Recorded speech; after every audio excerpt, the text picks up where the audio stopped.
भी गुरु चार तरीके से अपने शिष्य को जो देना चाहते हैं वो दे सकते हैं। तो एक तरीका है स्मरण मात्र से, कि शिष्य स्मरण कर रहा है गुरु का, गुरु भले देह में उस समय पर नहीं है, गुरु कहीं दूर बैठा हुआ है, लेकिन स्मरण मात्र से गुरु को जो देना है वो गुरु उसको वो ज्ञान प्राप्त करा देते हैं शिष्य को। जैसे कछुआ कछुआ अंडा देता है और जाकर के एक जगह बैठ करके केवल अंडे का ध्यान करता है और उसी से वो अंडा परिपक्व हो जाता है।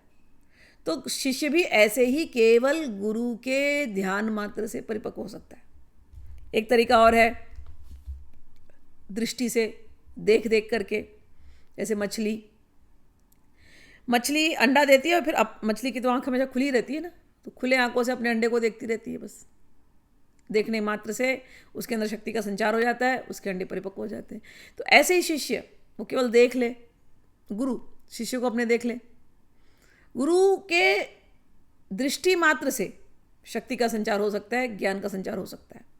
तो स्मरण से, दृष्टि से, फिर होता है शब्द से, कि गुरु के सामने आप मिले, गुरु ने आपको मंत्र दिया, या आपने गुरु की कोई लेक्चर सुन ली। कई बार कई गुरु शरीर में नहीं है लेकिन उनकी वाणी सुनने को मिलती है, और उनकी वाणी इतनी मनमोहक होती है कि फिर आपको किसी और की वाणी अच्छी ही नहीं लगती है। तो गुरु की वाणी जो आपके सीधे हृदय में घुसती है और आपके हृदय को छूती है, तो वो हो गया शब्द से। तो ऐसे गुरु जो शब्द से आपको ज्ञान का संचार कर सकते हैं।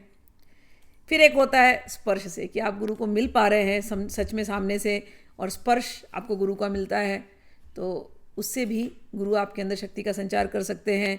तो शब्द का संचार, शब्द से जो संचार करते हैं उसका उदाहरण दिया जाता है कि जैसे पक्षी है, कुछ कुछ पक्षी जो है वो केवल अपने अंडे देते हैं और फिर उसके ऊपर उड़ते हैं और अलग अलग से उसके ऊपर आवाज़ें करते हैं।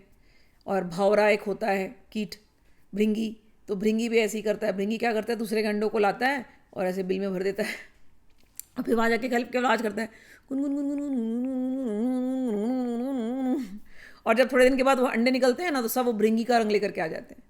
तो ऐसे गुरु होते हैं जो केवल इतनी सुंदर वाणी में आपको ज्ञान देते हैं कि सुनते सुनते सुनते सुनते बिल्कुल आपके ऊपर उन गुरु का रंग चढ़ जाता है। तो शब्द से और स्पर्श से, कि गुरु सामने मिल गया, उसके चरणों का स्पर्श हो गया, उसका संग मिल गया। तो स्पर्श से, जैसे कि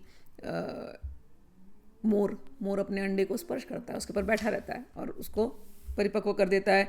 इस प्रकार से गुरु दृष्टि मात्र से, स्मरण मात्र से, शब्द मात्र से, स्पर्श मात्र से ज्ञान का संचार कर सकते हैं। इसीलिए गुरु को कहा गया अखंड मंडलाकारम, अखंड मंडल में जो व्याप्त हैं, व्याप्तम येन चराचरम तत्पदम दर्शितम येन तस्मै श्री गुरुवे नमः।